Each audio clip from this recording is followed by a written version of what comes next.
my name's Sharon Chischilly. I am a freelancer based on the Navajo Nation. I have worked for recently the NBC News. I worked for New York Times, Washington Post, HuffPost, Navajo Times. I was a staff photographer there for about a year, and then I ended up going fully to freelancing. I am currently in school for journalism and communications at UNM. I should be receiving my bachelor's in spring 2024. So with my work, I kind of wanted to, the Navajo Nation, it's always been reported as like one of the hotspots that have been hit by COVID. And also it's just a lot of people, it also like represented like, you know, there was just poverty and no lack of water. And so I think for my project, I kind of wanted to focus on intimate moments and go a little bit deeper into the Navajo Nations that I don't think a lot of people get to see, especially for people who are not from the area. And so with this project, I kind of wanted to just do more than people. I did, you know, focus on other subjects like horses. And yeah, do you guys have any questions for me? How did you start photographing? When did I start? Or how did you start? How did you get into it? Oh, that's a good question. I just kind of picked up a camera. I didn't have any like friends or family members that were into photography.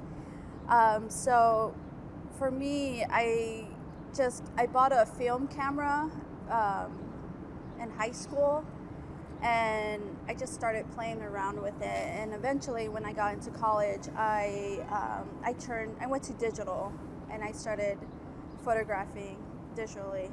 And I ended up taking a photojournalism class because one of my professors told me that my work kind of reminded her of photojournalism. And at the time, I didn't know what that was. You know, I wasn't really invested.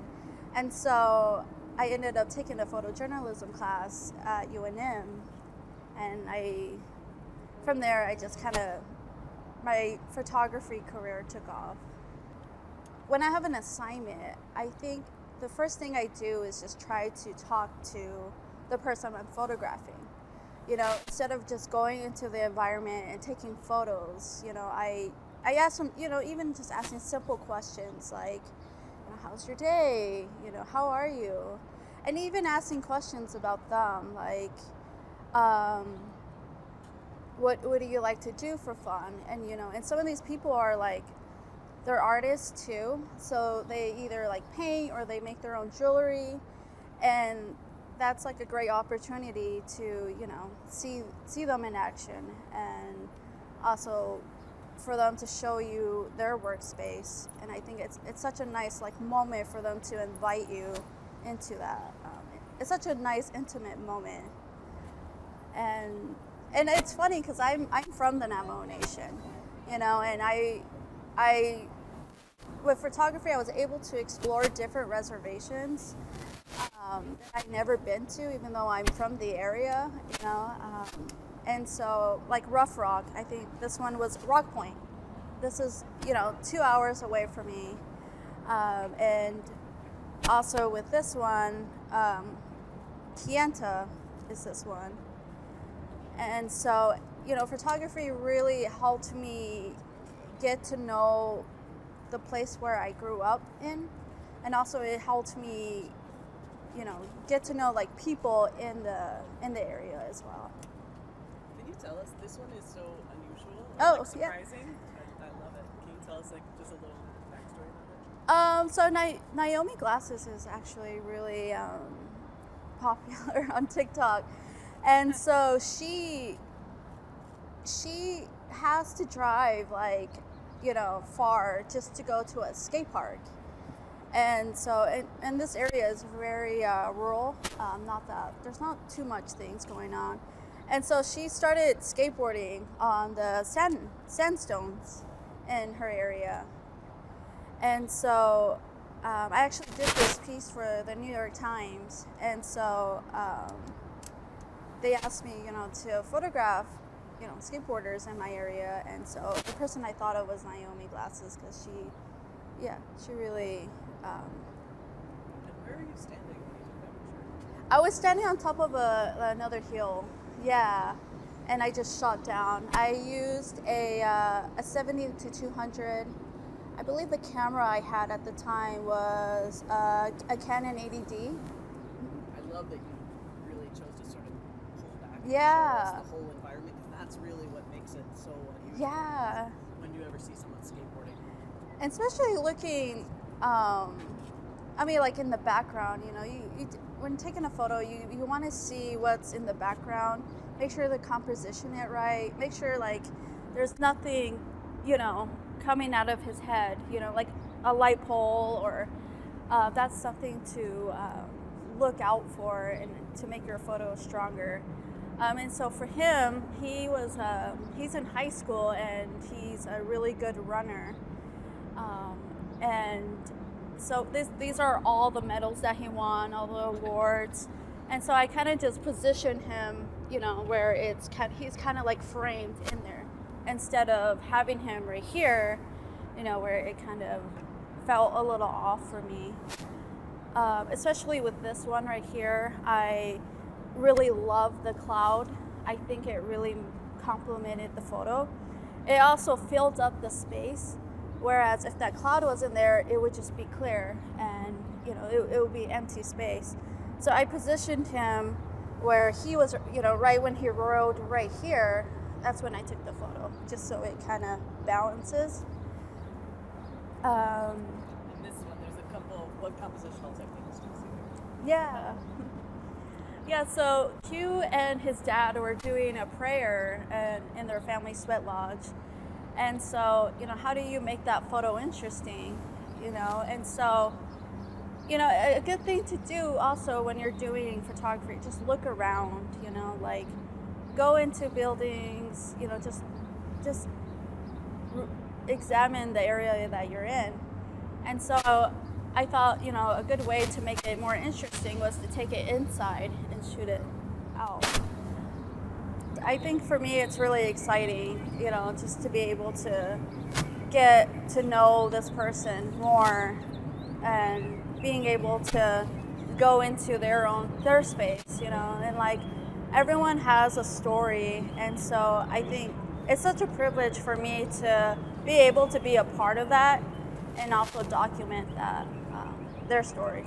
Like, especially with this one right here, she lived in a homemade shack, and because her mobile home was burned in a fire, and so the community made her a home. They built her a home, and so this was one of the last few days that she spent in her homemade shack home. And yeah, it's such a nice story, and this is what she was living in. But it was a nice intimate moment because she went to go feed her dog outside. With this one right here, they had a show in a theater, and Jackson actually was about to perform, and this individual embraced them before they went out, because I think they were like shy and scared, so they were just trying to make them comfortable. Can I ask another question? Yeah. Is this project, does it continue? Like, are you keeping it as an ongoing project that you will continue doing, or is it something that is wrapped and you move on to other things? Well, I think for me, I definitely gonna continue it. I love intimate moments. I love intimate moments that, like, especially with someone embracing another person, someone skateboarding, like even the prayers. I think that's what makes like just photography strong is finding those moments and being able to document them. I have a question. Yeah.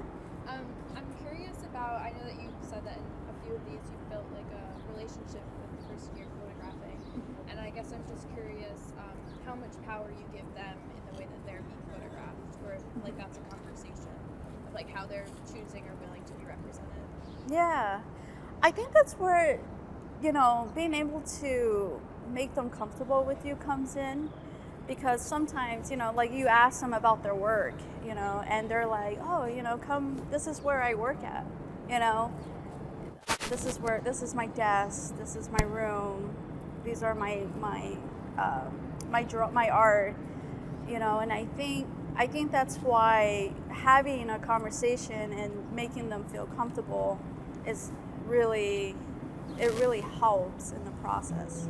Yeah. Hope that answered it. Do you send them the photos after?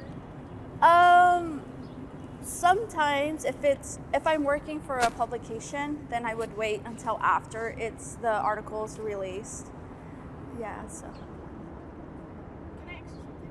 Yeah. This one, how did you capture this?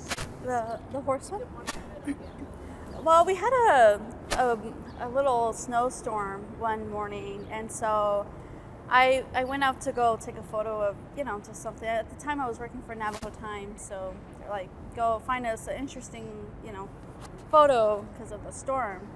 And so, I'm just driving around and I found a group of horses, and I'm like, okay, I'll just go and take a photo of that, And so it wasn't this group of horses, and the other one was kind of far. But then I saw these ones, and so I went a little closer to them. And that's the thing, you kind of have to like think ahead, like, oh, they're gonna walk this way, so let me beat them to it and wait for them, and then until they cross.